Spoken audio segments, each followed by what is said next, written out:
This weekend, I got to play Paper Vintage for 8 pieces of power.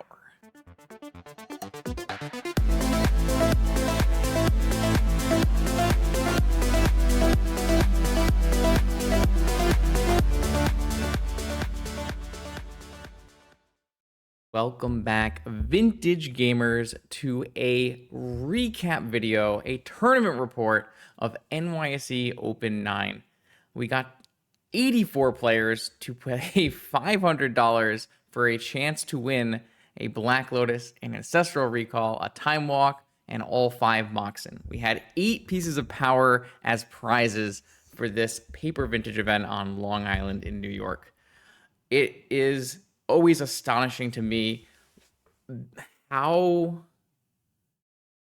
what is the right word here? How community driven, how happy the atmosphere is. This is one of the highest entry cost tournaments you can possibly play in for Magic, but it does not feel, super sweaty, super, try hard angle shooting. It feels still like a community celebration. These are people who really love the game and really love getting to play Vintage. So shout out to Nick Detweiler for hosting this event for the 9th time.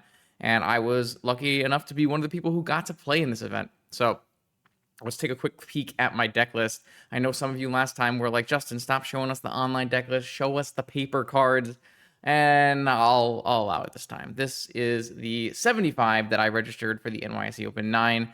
If it looks familiar, that's because it is familiar. This is the same deck list I've been playing on Magic Online for the last 2-3 weeks or so, which is kind of a pain point for me. I'm not exactly happy with my deck building in preparation for this event.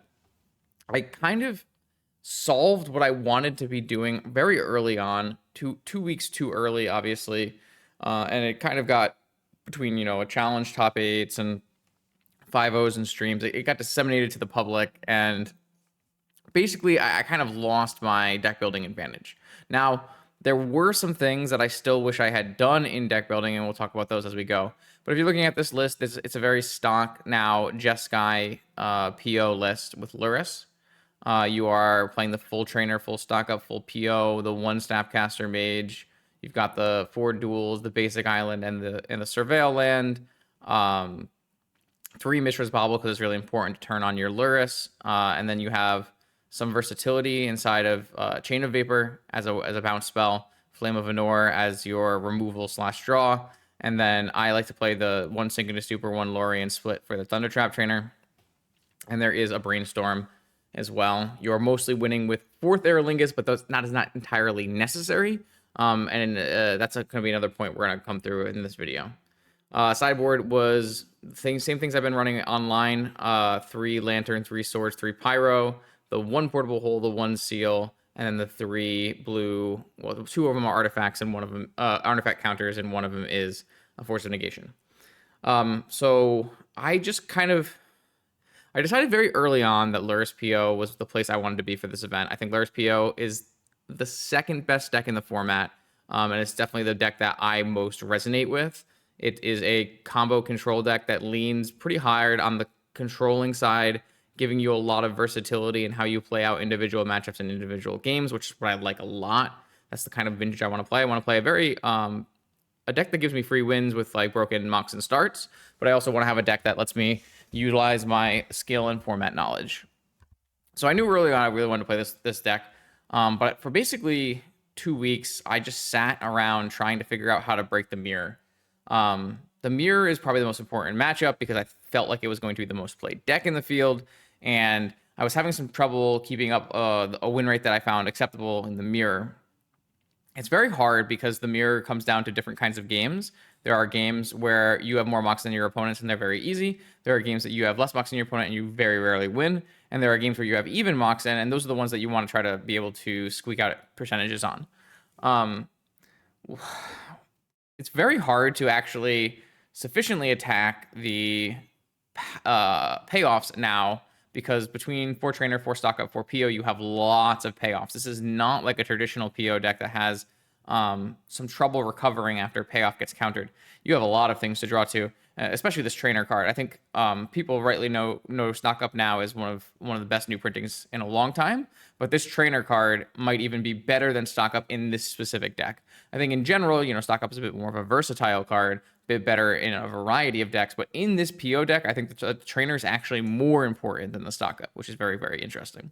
The ability to scale into late game with Offspring is just super powerful. It's very hard to want to actually counter this trainer in the beginning, and the trainer is always going to find you the piece you need. It's going to help you find a Moxen if you need those Moxen. If you need to find a Force of Will, it can help you find that.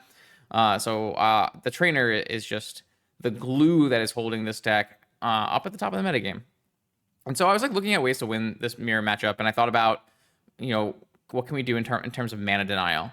And a lot of your mana denial plans are to use the things that the rest of the format is trying to use to beat you, but you can just use it in the mirror if you're on the play. So things like playing a turn 1 Chalice of the Void, Vexing Bubble, playing all your Moxen, and then playing a Deafening Silence or a like a High Noon, or a Void Mirror, or something like that that really breaks serve and lets you, doesn't break serve, it lets you win on the play. But the problem is not really winning on the play. A lot of times you're going to be in a really good spot on the play. The problem is winning on the draw, and none of those kind of things really help you stop your opponent from deploying Moxen on the draw.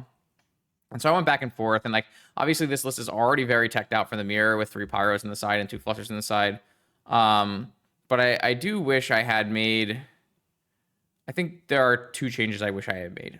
One is, and you saw a large number of the top pilots in the room do this, is they brought one of the Pyroblasts from the side into the main. I don't know why I didn't think to do that. Maybe I thought the field would be a little bit more wide, but just moving a Pyro into the main gives you just a little bit more edge in the game 1. And then the second thing is I would really like to have had a Dress Down in the main. It's another versatile spell that I find to be quite good in the mirror. You can either stop a trainer or you can start looping it with your Lurrus. You can stop a Snapcaster Mage. If you are looping a Dress Down with Lurrus, they can't really do anything in terms of their own Lurrus or their own Thundertrap trainers. So I really like the Dress Down.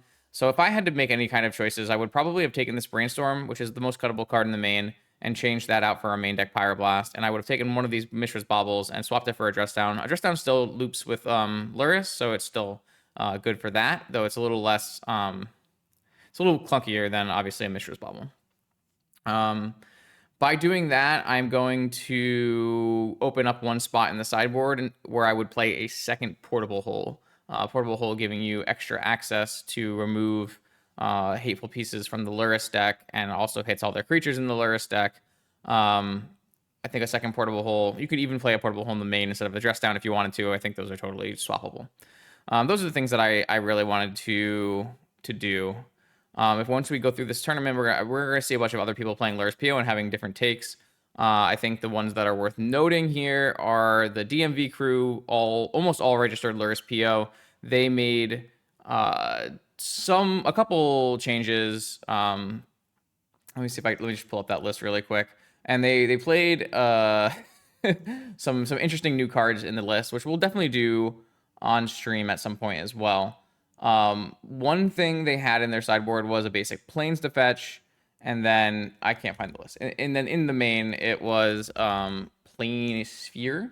Yes, it's this card here, this Astrologian's Planisphere, which is a very interesting card inside of this Lurrus PO deck. Obviously, it's a card that fits instead of Lurrus. It's a 2 mana casting cost. It's a blue card that pitches to Force of Will. It's an artifact that makes Metalcraft. It's a has kind of that living weapon job select here, so you're making a creature and you can still move this on other creatures and get the same effect. And then whenever you cast a non-creature spell, it's going to grow, and whenever you draw your third card, each turn is going to grow, but in the form of +1/+1 counters, kind of like a Sprite Dragon. I don't think this card is bad by any means, but I think it's it's certainly better for a set of the metagame that includes Sphere Shops, Mono White Initiative, and definitely Esper, Lurrus, both Lurrus control decks with Frog. So they have some of these in the main. I actually think those changes make a lot of sense if you expect your metagame to have a large amount of Lurrus control, Sphere Shops, and Mono White Initiative.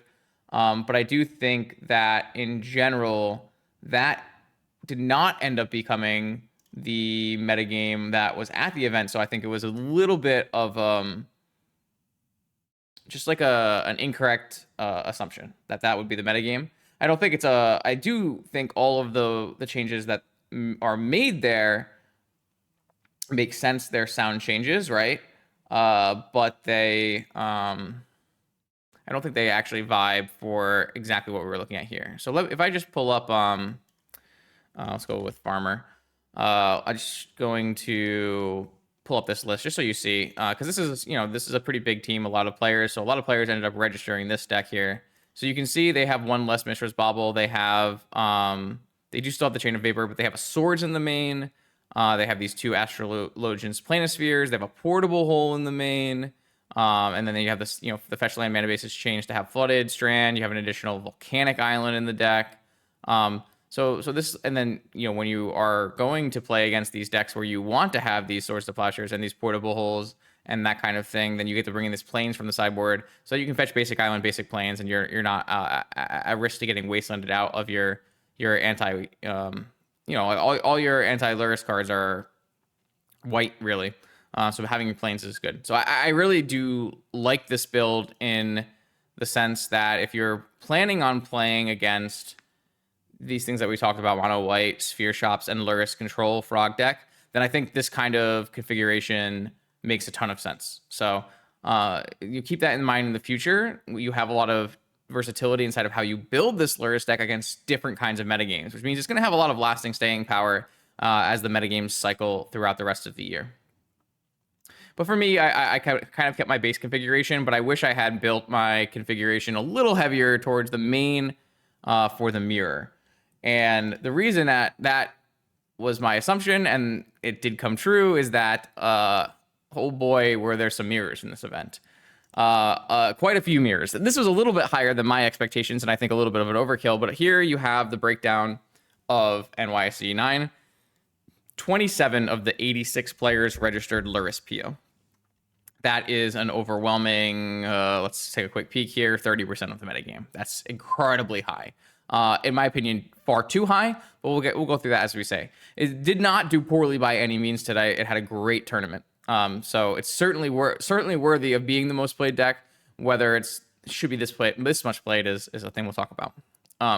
But you can see here the top two decks were Lurrus PO and Esper Lurrus Control. If you watched my video on Patreon, you know that I expected those two to be the best two decks in the format and to be the most played decks at this event. And then we had a splattering of everything else. You had some Sphere Shops, a bunch of Oath because this is a paper event. People love to play Oath. Some different Frog versions with blue-black. A bunch of people on the Lurrus Breach deck, some Dredge players, Doomsday players, a couple of different varieties of Tinker PO, and then a couple other decks along the way. But for the most part here, you were sitting down to play a bunch of Lurrus PO mirrors, and that's why I really wish I had, like I said, brought in that Pyroblast to the main, maybe had the dress down in the main. I feel like it would have given me a couple more percentage points in game one for the mirror. And that's the thing I'm the most disappointed about from myself in terms of preparation for this event, was I really needed to identify where I could bring in some extra mirror hate and still be successful. This is not a very pretty looking data sheet, but it is, like, I do want to stress that this is one event that is region locked and is paper locked, and I don't typically consider these to be super accessible. Obviously, a $500 entry fee tournament in paper on Long Island is not a great demonstration of a free and open metagame. And that being said, there's a lot to learn from this event in terms of what we can glean from some of these scores. While I would definitely say Lurrus PO has the best event here, right? It has the most players, and it had a very strong win rate. 54.4% for a 30% meta share is very good. It is extremely good. But it actually isn't the highest win rate even among the top three most played decks. The second most played deck, Esper Lurrus, had a field day. 11 Esper Lurrus pilots out of 86 had a 64% win percentage. That is crazy high. Obviously, when we're looking at 11 decks, we're only looking at, we're still looking at 13% of the metagame. But you do have to say, because this is one tournament, you have these huge standard deviations. You are 95, percent likely to be plus or minus this as your true win rate. So like the true win rate of Lurrus Control here could be anywhere between 75% and 54% or something like that. And then for Lurrus PO, it goes as high as 61 and down to below 50. So like these are not tried and true win rates. These are just the win rates from the event. Something to always keep in mind. But Lurs, Esper Lurs had a great event here, and I do think Esper Lurs has great matchups into like the rest of this field. But I also want to stress that I think Esper Lurs actually has a pretty decent matchup into Lurrus PO now.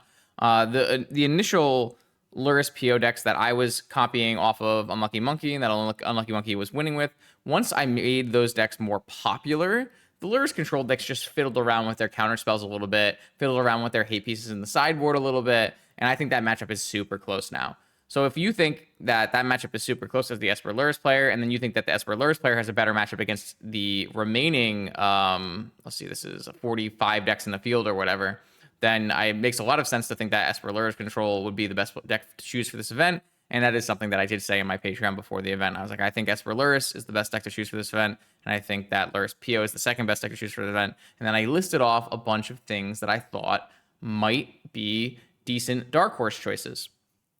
And I said, well, if you think that Lurrus PO is going to be the best deck, then I think playing a 4 Null Rod Sphere Shops deck might have a lot of game. These Lurrus PO decks are going to be very tuned for the mirror, and they are not specifically set up to beat a large number of Sphere Shops players. And that came true here. The third most played deck in this event was a Sphere Shops with 6 pilots, and it had a higher win rate than Lurrus PO, but obviously a much smaller play rate.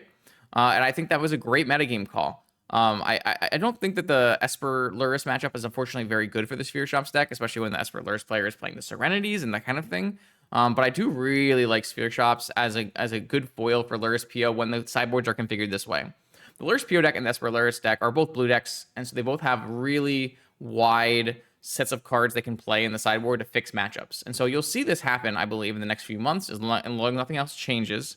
And we'll have a different video to talk about that later in the week. But if nothing else changes, you're going to see metagame cycle here. Where, whatever sphere, it already happened on Magic Online. The last 2 events on Magic Online were not dominated in play rate, or not dominated in win rate, but dominated in play rates by Sphere Shops and Mono White. So you have people changing, what they're doing to combat the Lurrus PO metagame, and then the Lurrus PO and the Esper control deck, they have to change what's in their sideboard to beat it. Like, there's no reason that the Lurrus PO deck can't be favored versus the Sphere Shops deck. It's just, are you willing to dedicate 3 sideboard slots to some extra Hercules recalls? If you are, then you can beat the Sphere decks, but then are you going to start to lose to your other matchups? So amongst these decks that you see that have a higher than 50% win rate, I just identify some of the ones that I've said had pretty good chances to dark horse this event because they had good matchups into Lurrus PO. Esper Lurrus Control, I feel like, does not have very many bad matchups, whereas I don't feel that the same about Lurrus PO. That's why I want to say that the Esper Lurrus Control deck has a better matchup against the field. Sphere Shops is one of the decks that I think was a pretty good choice for this metagame because it's very nice into Lurrus PO, 55% win rate. Dredge is a deck I thought was a pretty good matchup into Lurrus PO, 55% win rate for the 3 players who played Dredge. I did say Doomsday, and Doomsday did end up going second in this tournament. The only problem with playing Doomsday is that the second most played deck at 14% of the field is Esper Lurrus, and obviously another 5 on the Blue-Black Lurrus, so 16 pilots of 86 were on a Lurrus Frog deck. That matchup is very rough as the Doomsday player. That's a very, very hard matchup, but all the other matchups are very good, including Lurrus PO. I would say Doomsday is favored against the current configuration of Lurrus PO. Now, again, Lurrus PO can have more flusters in the board, have more negations in the board, have consigned memories in the board. There are totally things, have dress downs in the main. There are totally more things that can do to beat Doomsday, but why would it when only 3 players are going to show up with Doomsday, right? I did also say, in complete transparency, I also said I thought Jewel Shops had a pretty reasonable chance of being a good choice for this event. The 2 players on Jewel Shops did not do super well, but I think the Jewel Shops matchup into Lurrus PO is actually quite good right now with the current configuration of Lurrus PO sideboards. There used to be a point where I was playing Lurrus PO and I had 3 Steel Sabotages in my sideboard because I needed them to beat Jewel. Now I have 1 Steel Sabotage in my sideboard. So again, there's these decks that should be able to come up week to week, exploit the holes in the PO, Lurrus PO, and Esper Lurrus Control sideboards, and have good weekends against them. So that's just some things to point out. I think this is actually a pretty nice illustration of some of the different techie choices you can make to exploit a metagame like this. So let's talk about my experience at the tournament. All right, before we jump into my experience in the tournament, I just want to say that I will do another video. It'll probably come out very shortly after this video where I will talk about the metagame as a whole going into the June 30th ban and restricted announcement. So I would hold off on that kind of talk, I guess, until that video. And we'll save this one for mostly to be talking about the great tournament that was NYSE. So one thing I was able to do this time around, I learned my lesson, and I actually did notes after every single round. Big shout out to my opponents. I usually try to enlist their help in remembering some of the nuanced points of the game, some of the interesting things that happened. So we actually have a lot to talk about in terms of the rounds we played and how it went. We can go down here, and what we're going to do is each round I'm going to pull up my opponent's deck list and we'll talk about it. So round one of this vintage tournament, which was, by the way, a very stacked vintage tournament. There was a lot of known names in the room. We have a round one streamer battle. I'm playing against Tony Scapone, who actually goes on to top 8 this event. And Tony is on a 4-color Luris PO deck. So this is going to be closer to the Unlucky Monkey version of the deck. You'll see that there's one Underground Sea to cast the one Demonic Tutor. I have some regrets here about this Demonic Tutor thing, because it's very low cost to play one Demonic Tutor off of one Underground Sea if you're going to play the mirror in most of your matches. The place where Underground Sea becomes more of a liability is when you're playing against the Seer Shops, the Mono White, and the Luris control decks with the Wastelands, right? So I actually think it was correct for PO players to play this tournament with the 4th color, because you were expecting to play against Luris PO for most of the matches. So we're looking at this list, nothing too crazy. 4 swords in the sideboard. There's a Mindbreak Trap in the sideboard. That's an extra little piece for the mirror. And there's like a Prismatic Ending, which is a little bit more versatile. There's a Needle Soul Guide Lantern Split that doesn't come up here. And there's the Seal of Cleansing. I think the Seal of Cleansing tech was quite good today for this event. So I'm playing against Tony in round 1, and I get to start game 1 with turn 1 Trainer. Tony follows back up with turn 1 Demonic Tutor. I go for a second Trainer, which hits Gataxian Probe. I cast Gataxian Probe when I see Tony's hand, and Tony did not Demonic Tutor for a Force. Tony Demonic Tutored for an Ancestral. And because there was no Force in his hand, and I got to see that, I got to just cast Paradoxical Outcome and win the game. Game 2, I kept a very interesting hand that contained Tolarian Academy, Vexing Bauble, Mishra's Bauble, and Black Lotus. I thought this was a pretty reasonable hand, but it ended up being quite a problem. I basically got kind of caught up on my Tolarian Academy and didn't draw more lands. So even though I had a Vexing Bauble in play, which is quite good in the mirror, my opponent was very clearly representing Pyroblast / Flusterstorm for the whole game, so it wasn't really like I could cast my stock up. I did end up like casting my stock up and getting a Pyroblasted, but maybe I could have on the turn earlier tried to buy Luris. By the time that I did buy Luris, I still was stuck on mana. I never hit that 4th mana because I was making 3 mana with the Academy, so I couldn't like hold up Luris, resolve it with a Bauble so that I could crack my Bauble and replay my Lotus. I basically had to just jam my Luris, have it resolve, and hope my opponent didn't untap and have one of his 2 Flame of Venors. And he untapped and had one of his 2 Flame of Venors, and I basically got buried by never having any lands. He would just made a bunch of like Total Trainers and Constructs and killed me. And then game 3, I actually have a nice opening Ancestral hand, and I cast it on Tony's upkeep.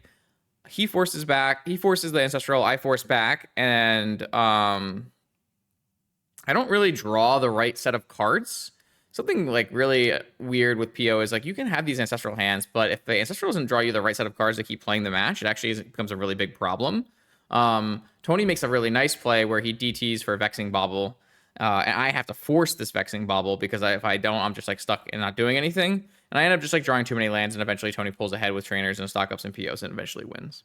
One thing that's very interesting that we want to talk about at the end of this here is that Tony, we talked about sideboarding after the match, and Tony showed me that he is sideboarding out 4 Theralingas. And that's a thing that we'll probably talk about because I believe Tony and Brian Koval are both siding out 4 Theralingas in the mirror. I don't really like this. I understand the logic, right? The logic actually makes a lot of sense to me. It's a very classic Magic heuristic. You can afford to like do that when it's not like a pivotal spell. You can absolutely win the mirror, and a lot of the games in the mirror are decided by like casting PO and having an insurmountable card advantage engine. And if you have that insurmountable card advantage engine, then you don't actually need a pseudo storm spell at the end to win the game. My problem with that analysis is that I think 4th Theralingas is quite good in the mirror because it doesn't get Pyroblasted. which means the number of things that counter it are a lot lower than your stock ups and your POs. And Fourth Lingus is actually quite good at x equals 1, 2, 3, sometimes even x equals 0 when you have a trainer on turn 1. So you go like trainer on turn 1, the opponent doesn't have a trainer on turn 1, and you can go x equals 0, cast Fourth Lingus holding up like a Pyroblast, and then attack it with your trainer, get the Monarch, and then you're just drawing extra card every turn to your opponent. Sometimes having like a 4th for 2 protected lets you put it on a serious clock, and like if you're clocking for 4 damage and you have an extra card every turn, that can be very useful. There were some points to come up that will come up later in this recap, but for the most part, I actually thought I really liked Fourth in the mirror, but that's something you need to be aware of, as people might be boarding out Fourth in the mirror depending on which content creator they follow. I will say that these mirrors are hard and mentally taxing, especially when it's a long drawn out similar Moxen quantity for each side. And the ability, you have to like really pick your spots, because if you go for too much action and then get countered and then don't have the ability to hold up Flusterstorm or Pyroblast on the other side, you can instantly lose in the game on a spot to a good looking PO. So I saw lots of games going to time, lots of games getting drawn, especially when you're boarding out your Storm Kill. You're going to have a very long and taxing day playing this Lurrus PO deck. So I took the L in round 1 to Tony, and then we move on to round 2, where I'm playing against Reprint Dark Ritual here, who it's got a pretty interesting looking build, right? So this is a Jeskai build that has 2 Lavinias in the main for the mirror. I am not a fan of Lavinia in the main for the mirror, because it is just straight up answered by Pyroblast in a very annoying kind of way. But it's totally a reasonable card to have in your deck. And especially if I don't have any Pyroblast in the main, then it becomes kind of an annoying card to have to deal with, especially if it gets down early. In this mirror, my opponent starts with a 2 Lavinia hand that kind of is choked up on mana, and I just make some Urza's Constructs and I win that way. In game 2, my opponent's hand was Mox, Soul Ring, Lotus, Lurrus, Stock Up, Ancestral, in which case I conceded in game 1, or like in like turn 1 or turn 2. And then we had game 3, which was a long game. This was a 30-40 minute game or something like that. It was an extremely long game. Opponent had double Force and an early Lavinia, which really meant I was constricted on mana. During the course of this game, my opponent's casting multiple stock ups, multiple POs, and at some point I do establish a Lurrus, a Seal of Cleansing, and a Vexing Bauble. So like my opponent has to navigate around a Seal and a Vexing Bauble, and it's not super straightforward. It's a hard thing to do, especially if you aren't practiced doing it, and you have to choose like the right spells to resolve. And because this game is going long, we're going to eventually end up in turns in this game, and my opponent's going to feel a bit of time pressure. So they cast a bunch of spells, and they have a pretty insurmountable advantage. I have basically no hope of winning this game. And we go to turn 1 of turns, where my opponent starts doing some math. They have the Tolarian Academy, they have a bunch of mana, they have a 4th Lingus, and they have a bunch of attackers. So they try to do a bunch of math, and eventually we are both at 9 life. And so if they choose to 4th Lingus for 11, leaving open 2 mana. I have on the table enough blockers to live for a turn, because Lurrus has lifelink. And so what I chose to do here was I brainstormed and found a Pyroblast. And now, like we said, I was looking more for a Flusterstorm to try to counter 4th Lingus entirely. However, a Pyroblast is at least something. So what I do is I put the Pyroblast on the stack, and I say Pyroblast targeting Lavinia before blockers, so that I can make my blocking better, and I theoretically maybe I'm unlocked on the next turn to do something else. And I actually was able to bait a Flusterstorm out of my opponent. And after brainstorming, I was like, well, now I have a chance, because now I make my blocks. I like block a Lavinia with a Snapcaster. I have a Lurrus blocking another 2 power. So I live at like 2 health at the end of all of this. And my opponent had attack with the Lavinia and protected with Pyroblast, or protected the Pyroblast with a Flusterstorm, but I still blocked the Lavinia, and the Lavinia went away. And so with the Lavinia going away and me not dying, I untap, play my land, and cast 4th Lingus for 5, which is exactly 10 damage with no blocking on the opponent's side. And I actually killed my opponent in game turn 2 of turns in a spot that I really had no business ever winning. And so that's a kind of a thing that you have to pay attention to in these long PO matchups. Is this is not a deterministic deck a lot of the time. There's a lot of room for your opponent to make a slip up in terms of casting order, which cards they're casting, holding open mana for spells, and all you need is the smallest window in the mirror to find a spot to resolve like a PO or a big fourth, and sometimes you can just pull ahead. So I get a little lucky here, and my tournament is not over in round 2, and I am actually going to go 1-1 to start the event. We move on to round 3, where I end up facing Ryan Freeberger, one of the DMV guys, powerful wizard, on their version of Lurrus PO. So here are the Astrologians Planispheres. We obviously did a bunch of discussing of the Astrolobe and the Astrologians Planisphere. I'm going to do a video. I'll probably do a challenge where I play the deck. I think this is actually really good tech for Magic Online, because Magic Online has got a lot of sphere shops and a lot of mono white right now. So maybe I'll just play this deck as is for a challenge video in the near future. And this card is quite reasonable in that sense. Game 1 of this mirror, my opponent gets to start with Mox Tolarian into Astrologians Planisphere plus Ancestral Recall, and just wins the game from there. The Astrologians Planisphere does obviously kill me in this game, but I don't think the Astrologians Planisphere is like a very convincing part. I do believe it like might have turned on a Mox Opal, which was quite nice. And that's kind of actually one of the sequences that looks really nice with this card, is if you go land Mox Planisphere and then you play a Mox Opal, it's going to trigger your Planisphere and you turn on your Metalcraft for Mox Opal, so it allows you to hold up Flusterstorm and Pyroblast, which is actually a sequence that's really nice. But I got buried basically by a Mox Academy Ancestral Hand.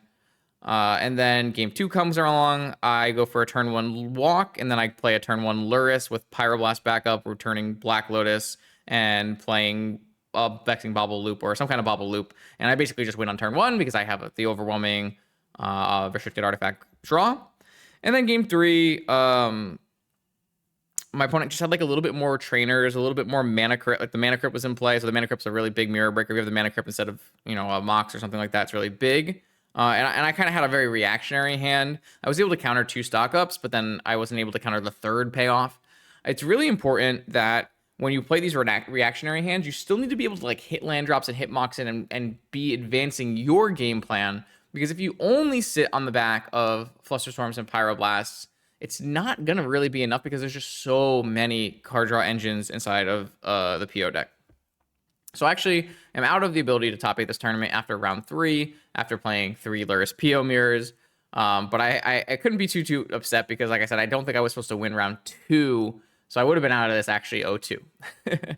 Obviously, we paid a lot of money to play in this event, and I love playing Vintage, and I'm there to play Vintage. So we're going to play all the rounds of Magic, of course. So we go to round 4, and we're up against Arjun here. And this was a really fun match. I actually really enjoyed this match. My opponent was a bit newer to Paper Magic. I believe he said this was his first Vintage tournament.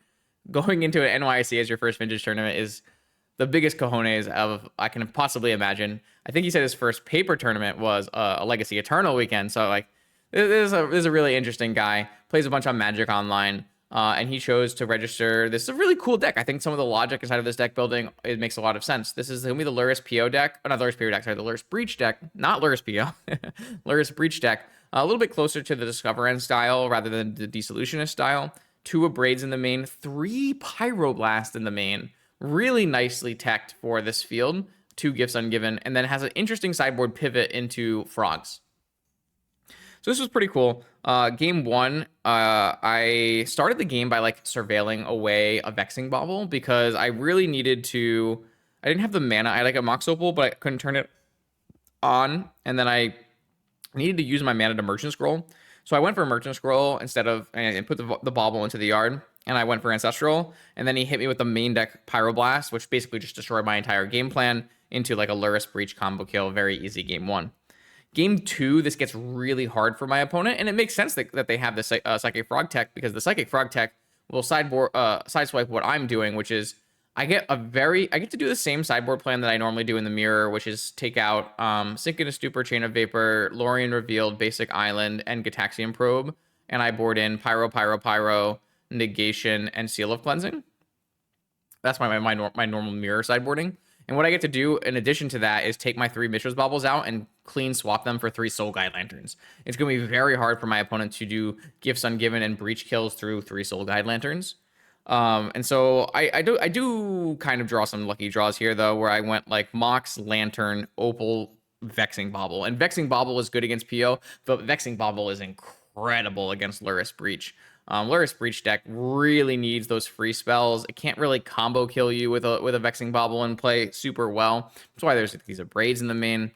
So I just had a really broken turn 1 start. I think he had a very Moxen-centric hand, so I was on the play with a Vexing Bauble. Get a very easy game 2 win with my starting hand also, in addition to those 4 things I said, also has turn 1 Urza Saga to make huge constructs and win the game. And then game 3 is a little bit more interesting. Game 3, I had a Vexing Bauble on the draw.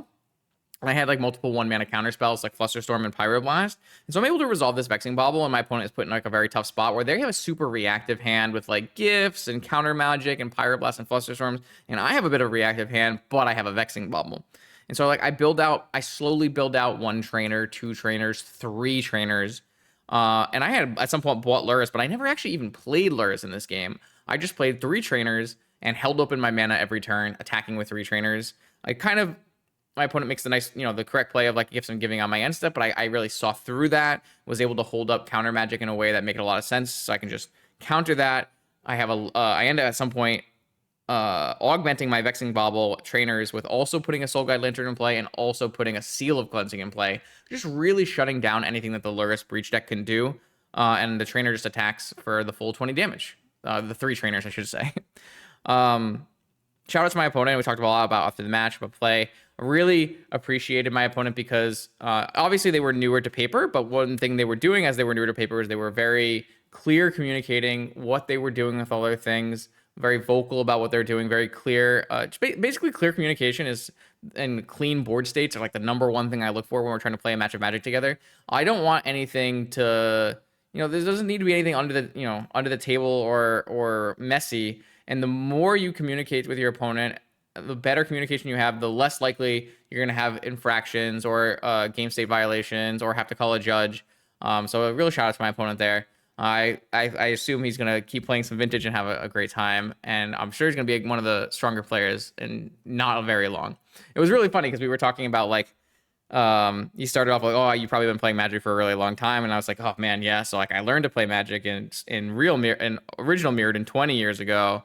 And then it was like, oh, I came back in Scars of Mirrodin like 10, 15 years ago. And then I've been playing Vintage for 7 years. And he's like, yeah, I just started playing Vintage. It's like, that's so awesome.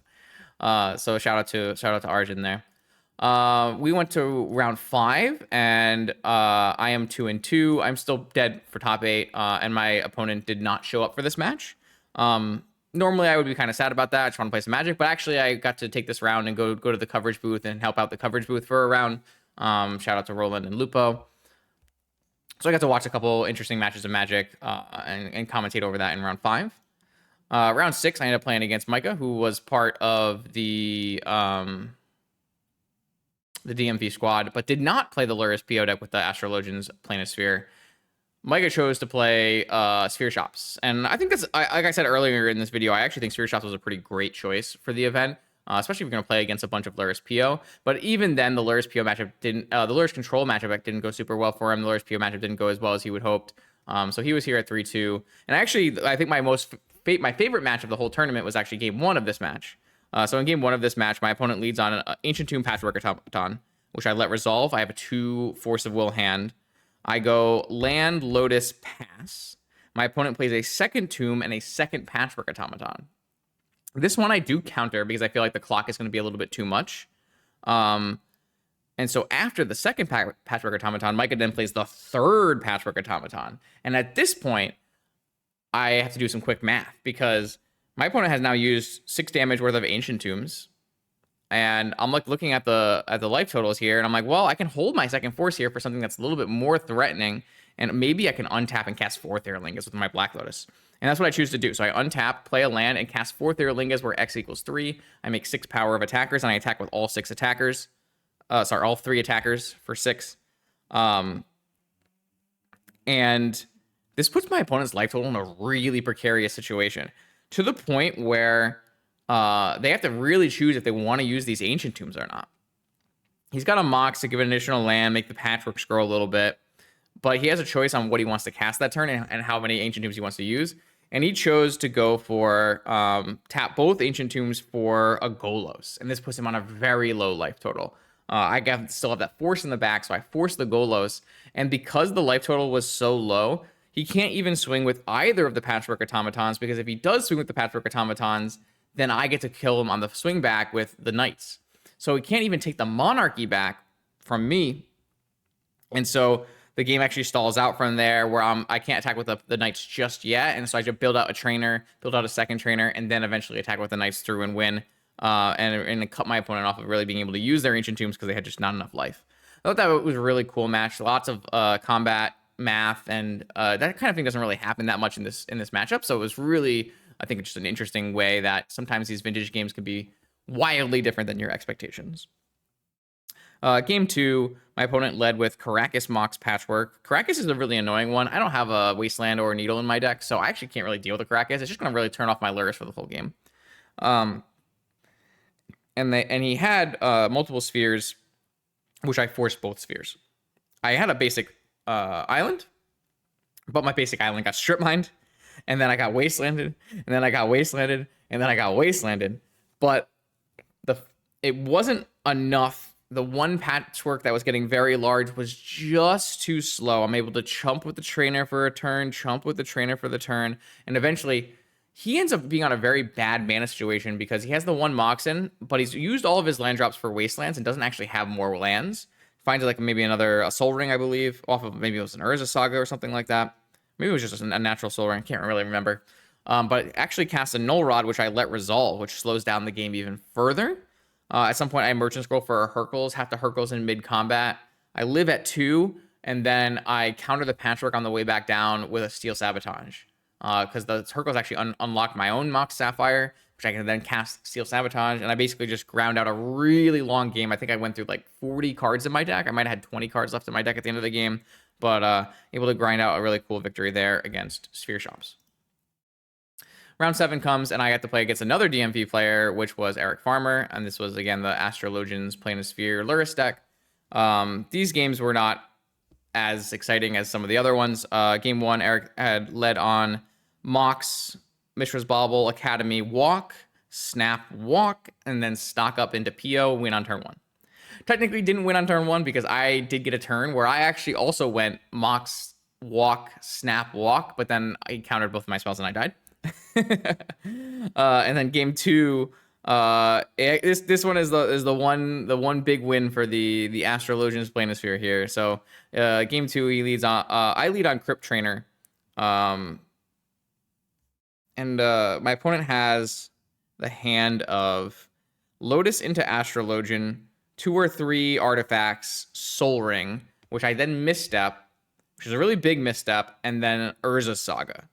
And so we have a turn 1, like 6/6 Tarmogoyf Planisphere here. It's a very big one, but I have a trainer. I have end up taking 2 trainers. Like I can chump block this for a little while.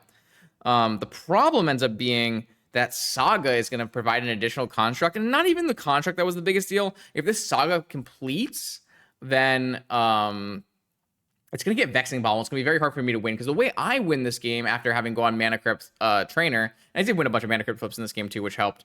But the way I win this game is PO. I need to get another Mox. I need to cast PO with my Mana Crypt and my Mox and my trainer.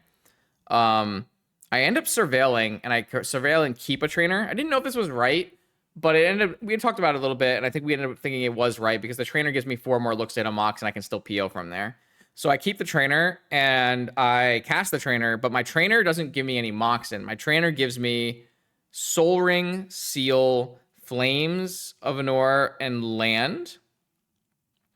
And I did like the math right. So if I take the Soul Ring, I can cast PO. But the problem is I'm casting PO on 1 or 2 trainers plus a Mana Crypt and a Soul Ring. If I don't hit exactly a blue mox, really. I can't really continue from there, and I might even die on the swing back.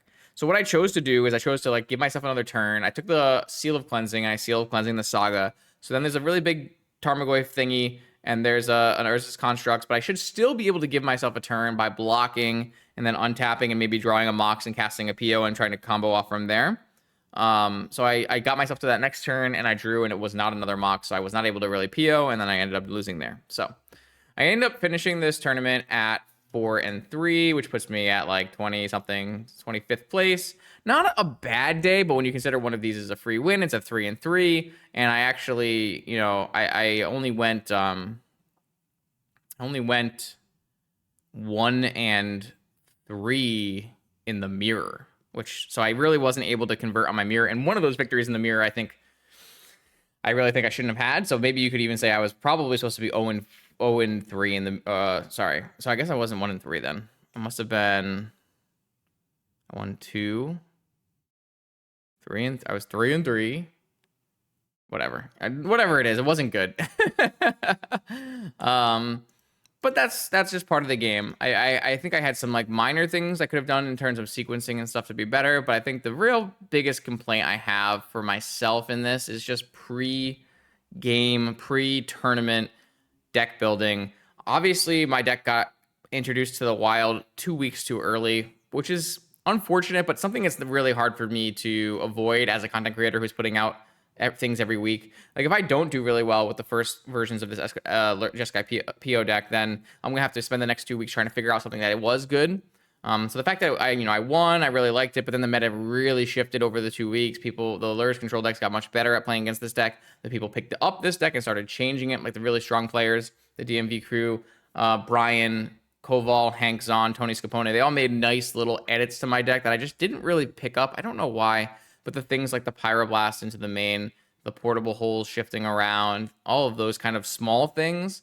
Like maybe those small things don't actually come up in the 4 mirror matches that I played, and it doesn't really matter. Or maybe they do, and it's the small difference that wins me some of these game 3s or game 1s that help me get to a game 3, that kind of thing. So I would say overall, I'm pretty happy with the way I played. I'm a little unhappy with the way I prepped. And that's, lessons learned going into the next events, because we have Oklahoma City coming up. We have the Steel City Spectacular coming up. So there's 2 more vintage events in the next couple months that you can win power at. So I need to take those lessons learned and carry them over. After I lost round 7, I actually got to go on coverage. I went and helped out coverage for the top 8. I really like doing commentary. Commentary is very fun for me. It's nice to watch other players play and try to figure out what they're thinking, see if you can pick up any new strategies or ideas. We got to watch a very cool top 8. Obviously, this top 8 was Lurrus PO heavy, right? It was 4 Lurrus PO decks, 2 Frog decks, a Sphere Shops deck, and a Doomsday deck. But all of the Lurrus POs got paired. One of the Lurrus POs got paired against another Lurrus PO, and then the other 2 Lurrus POs got paired into other decks, and both lost. So we got to watch in the top 8 coverage, and it's really hard to watch back coverage because there was a lot of network problems, unfortunately. That's something that can happen at one of these kind of events. But for the top 8 coverage that we did get to watch, we got to watch round 1 where Tristan on Esper Lurrus Control was playing against Noah on Doomsday. Like I said, a really hard matchup for Doomsday. Really interesting match where the Doomsday player was able to pull through. Then we got to follow that up. All in the top 8, the Sphere Shops player won, one of the Lurrus players won the mirror, the Doomsday player won, and Esper Control player won. So we had 4 different decks in the top 4. Then we got to watch Hank Zahn play the Lurrus PO versus Esper Control matchup. That was really super interesting. Lots of back and forth. Esper Control coming out on top, and then finally Esper Control versus Doomsday. Again, that same mirror match or not a mirror match, but the same matchup came back in the finals, but this time it went the other way. So definitely really cool. If you can, maybe an offline recording got made. I'm not 100% sure. If an offline recording did get made, I expect it to go up on YouTube. I'll link it in Discord and on Twitter and wherever when that does happen. So yeah, hope you enjoyed this little tournament report of the NYSE. One of the best events all year long. Obviously, if it happens again, I will be there again. These are hard events to run. Obviously, high entry fee, high payout. These cards are not getting any cheaper. So we'll see what happens in the future. But obviously, big shout out to Nick Detweiler for hosting this event for us vintage gamers who want to still try to win power. It's really cool that there are 3 different vintage events this year where you can win real pieces of power and start building your collection to play in a paper Eternal Weekend.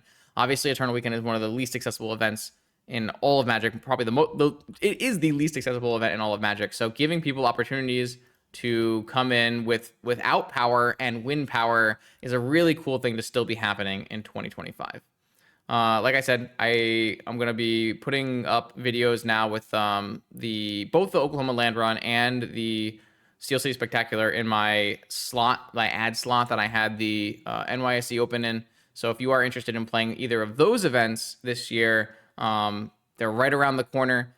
The Oklahoma City one is restricted list proxy, so you can proxy anything on the restricted list, which is a really nice little way to do it. And then the one in Pittsburgh, the Steel City, is 15 proxy. So both these events, you'll be able to play without power, but still get to actually register power. So really nice opportunities for people to come play some paper vintage with me, and I hope you do.